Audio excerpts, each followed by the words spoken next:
Hi everyone, I'm Alan Wong, Public Information Officer for the Contra Costa County Employment and Human Services Department.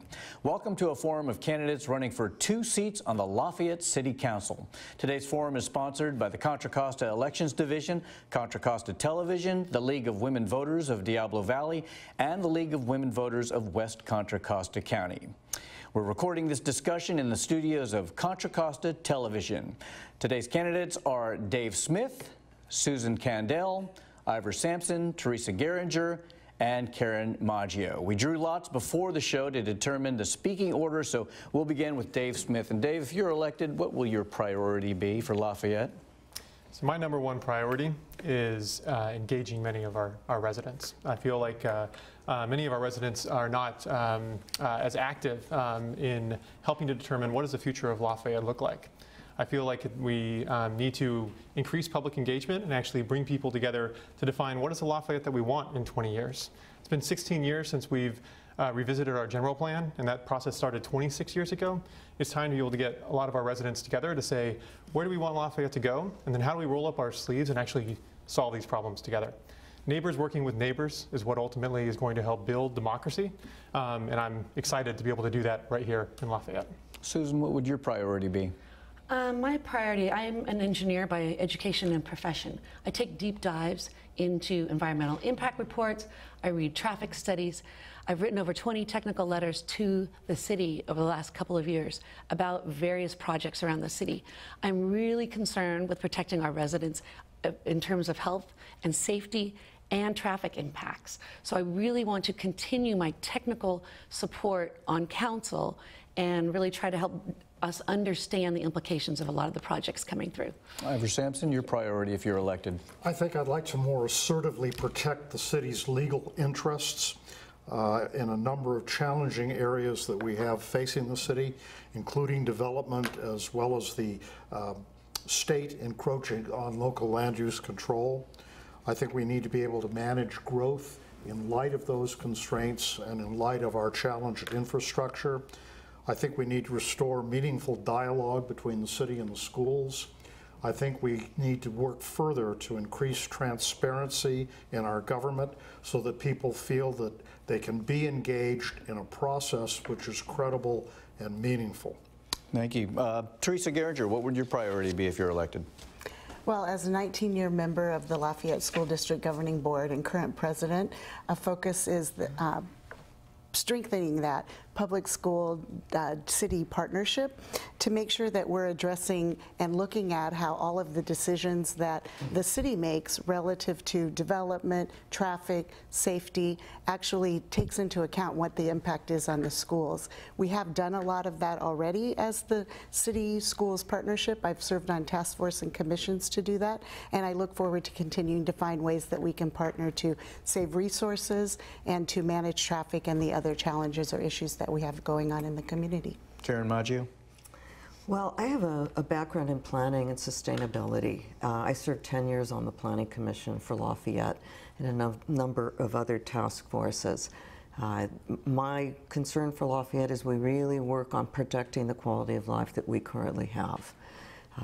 We enacted the general plan some years ago, the ridgeline ordinances, hillside ordinances that protect our hillsides.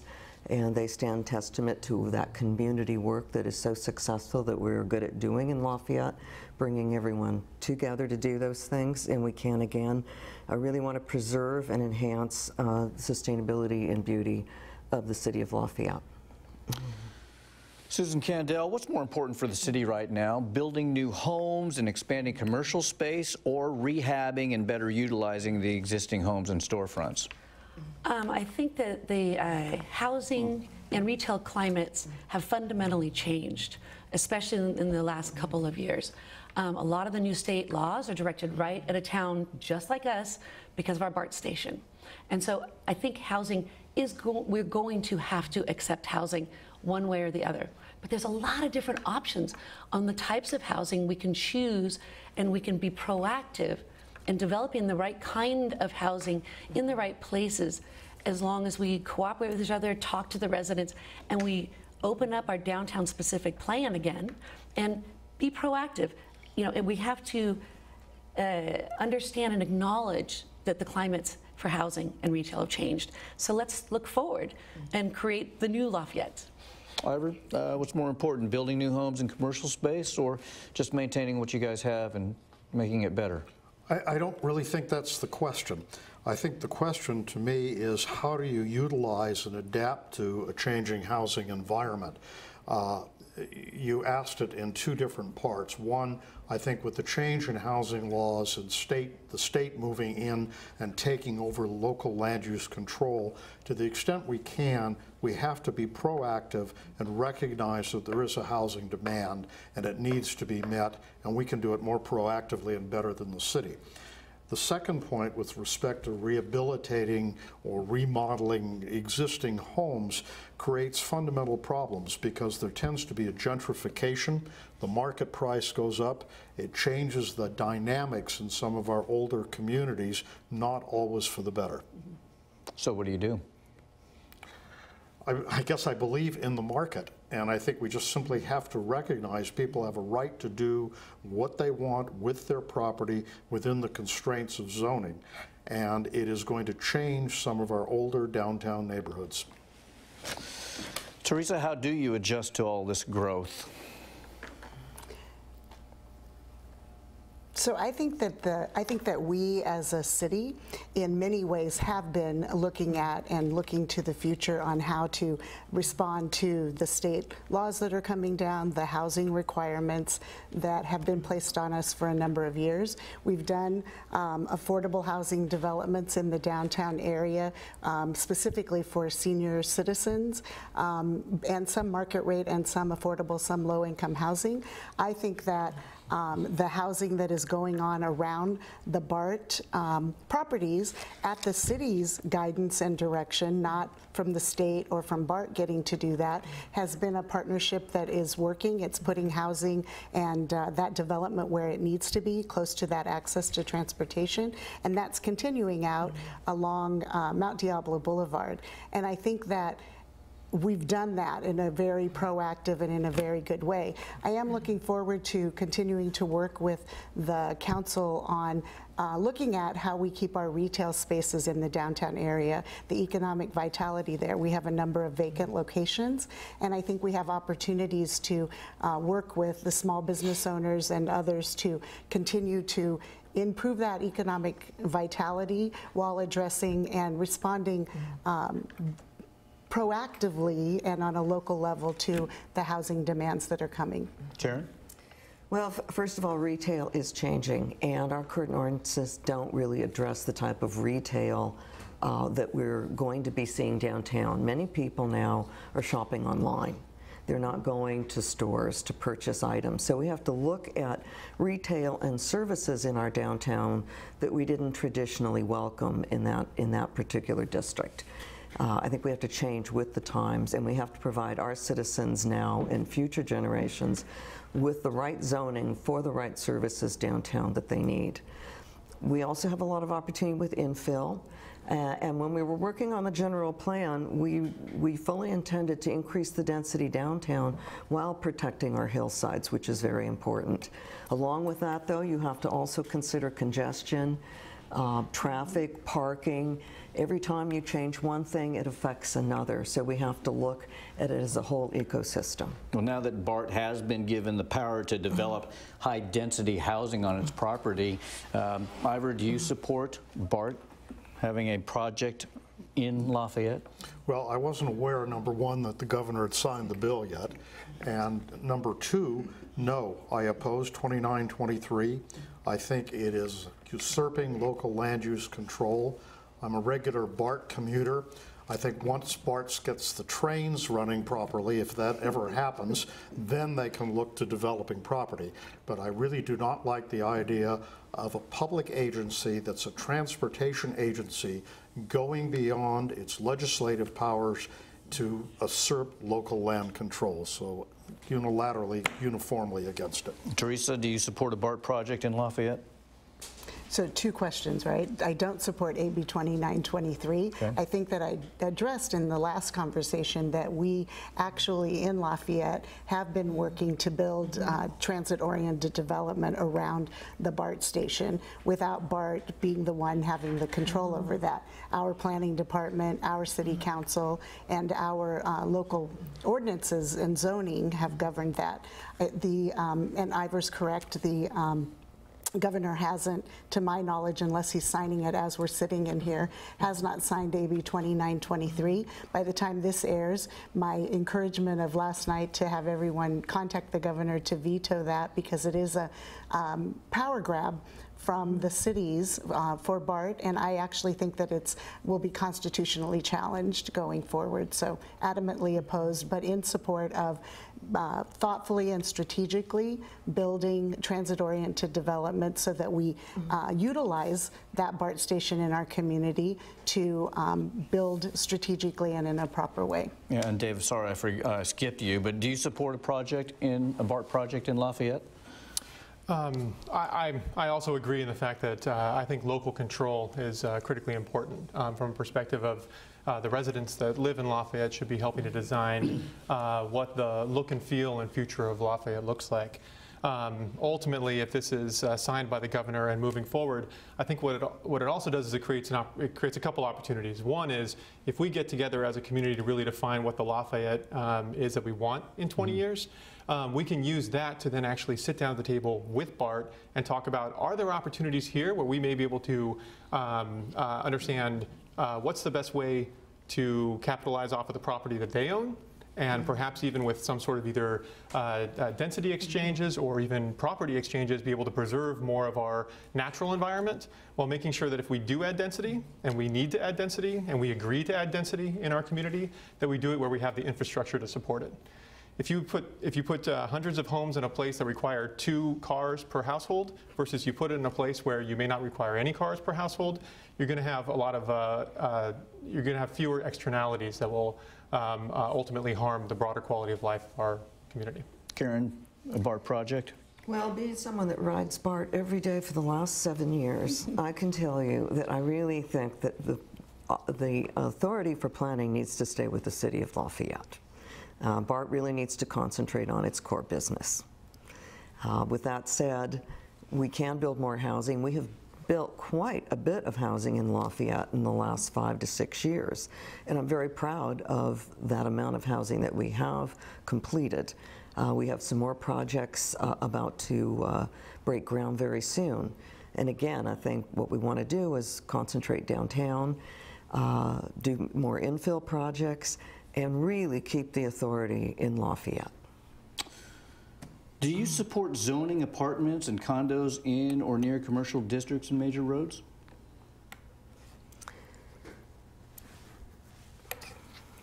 It really depends on the property, the transportation.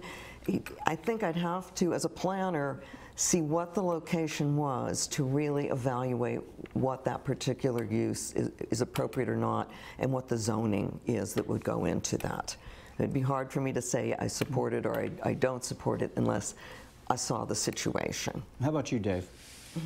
Yeah, I would say I think it's an issue by issue, or ultimately we can tackle it as a whole if we start to think, if we look at our general plan more broadly and say what makes sense where do we have the infrastructure to be able to support greater density, where might we be able to build some of that infrastructure or restructure the way that we have transportation within our community. I do think that from a housing perspective, as we move to more density and more affordable housing, I do think it's important for public service employees to have housing in our community.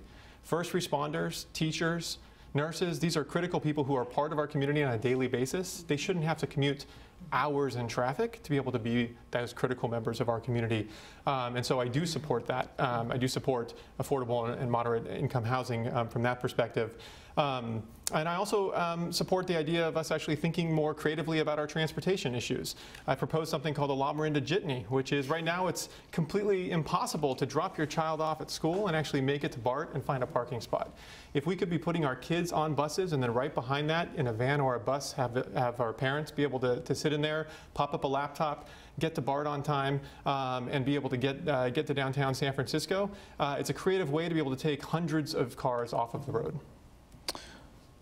Susan, do you support zoning apartments and condos near commercial districts? Oh, absolutely. We have a lot of apartments now in downtown Lafayette, and I know this because my sister was living in apartments, and I think I've walked through most of them with her. I absolutely do. I'm a circulation commissioner. I have a big interest in traffic. Do I support, big projects? I think that we really need to take a holistic look at the projects. In the last bunch of years, these new apartments that have been going in downtown, they've almost been built in silos, like without a lot of concern about the big footprint they may be having around the whole city. What I'd like to do is take a much more holistic approach and build up our infrastructure. We've got a downtown congestion plan that we're trying to roll out. And let's roll that out as the housing is coming in. Let's be proactive and look at that. And don't just treat every single unit as its own. Have them contribute to solve some of the parking and traffic problems as these units are going in. So in that way, I do support it as long as we're working together. Ivor Sampson. I think your question is a conceptual one, and I agree with Karen's answer to the extent that she said it has to be looked at on a case-by-case basis. What is the project? What is the infrastructure? What are the impacts? One can't answer it in a conceptual fashion.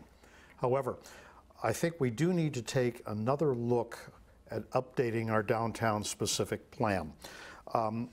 I think the growth for many people has gotten unmanageable in terms of traffic congestion, parking, and so forth. Everything that's done is done in accordance with the downtown-specific plan, and I think an argument can be made that it no longer works. We look at the impacts of a particular project, but we're now, however many years into the downtown-specific plan, and I think we're choking on the cumulative impacts. So I, for one, am probably resistant to more growth downtown and think we ought to take another look at our downtown-specific plan to see if that could be relaxed. Teresa Geringer. So this part going last, I agree with many of the things that have been said already. I do think, as I said in the response to the first question, that we have done that. We have done that. We have put senior housing, affordable housing right in between upholstery and car shops and things like that. So we have attempted to do that. I think that it is something that we need to look at on a how it impacts the whole community as we go forward and as we look at any more developments that are coming in. Once again, that joint city-schools partnership, how does any of this impact the schools? Right now, we are not at capacity. We're not bursting at the seams, but regularly as school board members, we have looked at where are the students coming, where do we need to look at building more classes, more infrastructure. So I want it to be part of a not using the holistic approach, but a community engagement approach that looks at how we develop and build things there that address infrastructure. And I have to say the traffic down your main drag is ridiculous. It almost makes me not want to go down there anymore. How do you resolve that issue? Well, I think these are the opportunities that to look at that implementing the downtown congestion plan. We just recently with the school board and the city council have applied for grants to improve bike and pedestrian pathways to get people from BART and over into our schools. I know that a lot of work went into that downtown congestion study, looking at and of course, a lot of prioritization in terms of what can we do without tapping too hard or fiscally challenging the community. And so we need to implement that, and we need to look at constructive ways to do that and look at the overall development of the downtown area and how we continue to address that. And we need to encourage people to be on their bikes, walking, and taking BART, because we do have that BART station, and there's a lovely pathway now that comes from BART over into the downtown area so that you can get to all of our restaurants. On your bike and walk and golf cart maybe? So far, I don't think we have golf carts running around. So, Karen, how do you deal with this congestion in Lafayette? Teresa mentioned the downtown congestion study, and What that study found was that 30% of the traffic coming down from Moraga was cut through. So these are not people even stopping to shop in our town. They're coming through just as a way to avoid the freeway. Now that was just studying Moraga. We know that the problems on Pleasant Hill are even worse.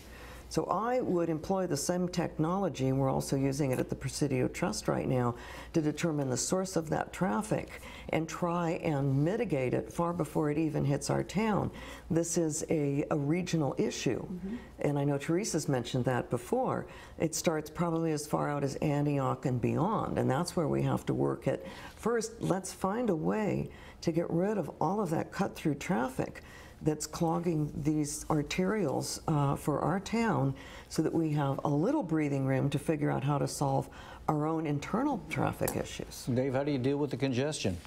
I absolutely agree that this is a regional issue, and it will take regional leadership to ultimately get there. I do think that a lot of the traffic, both going out Pleasant Hill. I live on Release Valley, and so I know the pain of the Release Valley commute.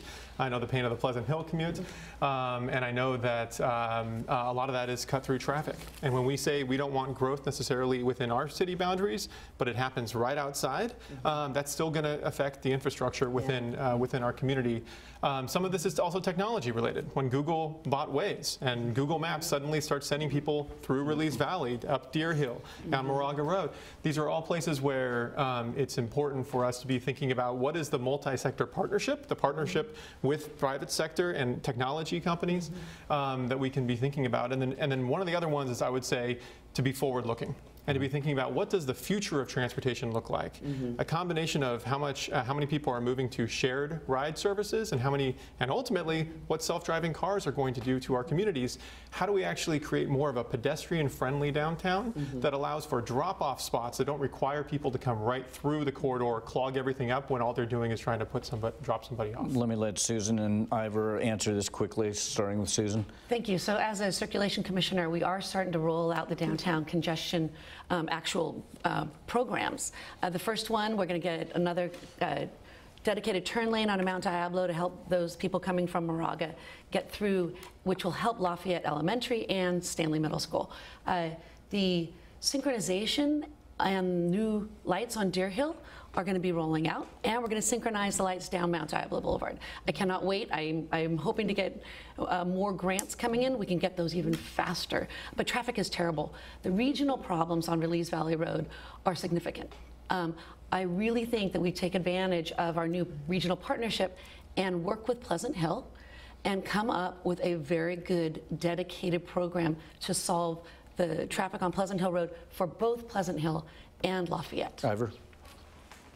I think traffic is a regional problem, and we can only tweak around the edges. I'm on the city council now. We passed the downtown congestion plan a couple of months ago. It offers some opportunities, as Teresa described, but it's only nibbling around the edges. I was on the council when we implemented traffic improvements on the Pleasant Hill Road corridor. They're minimal, but they're helpful, and quite frankly, Dave, Teresa, I'm sorry both of you live in that area that you weren't at any of those hearings. Okay. Well, we want to thank all of our candidates for answering some of these important questions. Each candidate will now have 1 minute to make a closing statement, and we'll begin with Karen Maggio. Thank you. If I'm elected, I will listen, and then I'm going to think about what I heard, and I'm going to work very hard to strengthen our ability as a community to come together on important planning and governance issues. I really want to tackle this congestion that we've been discussing.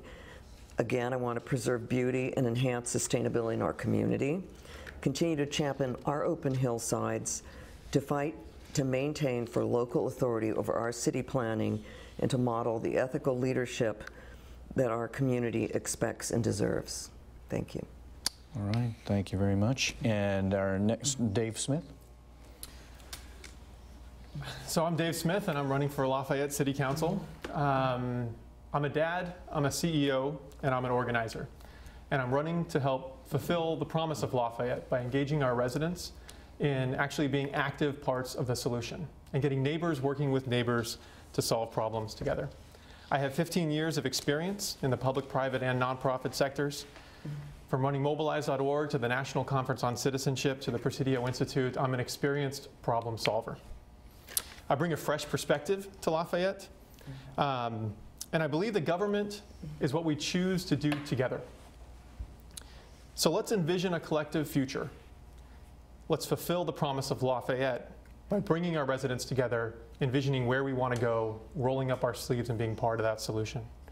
I encourage you to visit daveforlafayette.us or to email me at daveforlafayette@gmail.com, and I really hope that I can earn your vote on November 6th. Thank you. And let me bring it back into order. Teresa Geringer, let me give you your chance there. Okay, I'm Teresa Geringer, and as you've heard today and throughout the last several months, I'm running for Lafayette City Council. Since choosing Lafayette 22 years ago as a place to raise our family, I have been committed to making Lafayette the best place that it can be. I'm an experienced, proven leader with over 19 years of experience on the Lafayette School District Governing Board, currently serving as president. I'm a longtime community volunteer who has worked with you, the community, over 10 years to raise the money to build the Lafayette Library and Learning Center. And in my day job, I have worked on behalf of constituents, schools, cities, and other public agencies to advocate and to solve problems. I listen to community concerns, and I have made a difference in Lafayette for 2 decades. It would be my honor to serve you on the City Council. I look forward to earning your vote between now and November 7th. Ivor Sampson. I have the credentials to be elected to the City Council. I have been on the council for the last 22 months. Was appointed in November of 2016. Previously, I'd been elected to 3 terms on the City Council. I have a solid record of experience and accomplishments, both in the past, Lafayette Citizen of the Year, California Lawyer of the Year. I have a record of accomplishments in the time that I've served in the council since my appointment. I've articulated a number of specific goals that need to be accomplished. These are not fuzzy feel-good things, but concrete, solid proposals that we need to do, as well as my accomplishments in the past. Look at my website, ivorsampsonforcitycouncil.net. Compare my credentials to the others. I'm an independent thinker. I hope you will vote for me. Susan Candell. Hi, I'm Susan Candell, and I want to earn your vote. I grew up in Orinda and spent the last 20 years in Lafayette raising my children. I bring 2 strengths to City Council. 1, I'm an engineer by education and profession, and 2, I'm an advocate. I really do love listening to people, understanding their concerns, and finding real solutions. I recently advocated for the kids out on Lees Valley Road, and the traffic had gotten so bad on their bus route because of Google Maps and Waze that often they'd wake up in the morning, they were already late for school. So working with our regional partners in Pleasant Hill, Walnut Creek, and our supervisors, the Board of Supervisors just recently approved of 3 no-turn signs, which is going to get Lees Valley Road off Google Waze and Maps. I have written over 20 technical letters to the city protecting our citizens' safety, health, and traffic. I want to continue protecting our residents and especially our children. If you want to learn more about me, please go to susancandell.com and don't forget to vote on November 6th. Thank you. And that concludes our forum of candidates running for Lafayette City Council in the November 6th general election. Once again, the candidates are Dave Smith, Susan Candell, Ivor Sampson, Teresa Geringer, and Karen Maggio. For more information on the candidates, visit our website, votersedge.org. To view this broadcast, go online to cocovote.us. I'm Alan Wong, and don't forget to vote in the November 6th election. And remember, the deadline to register is October 22nd. Thanks for watching.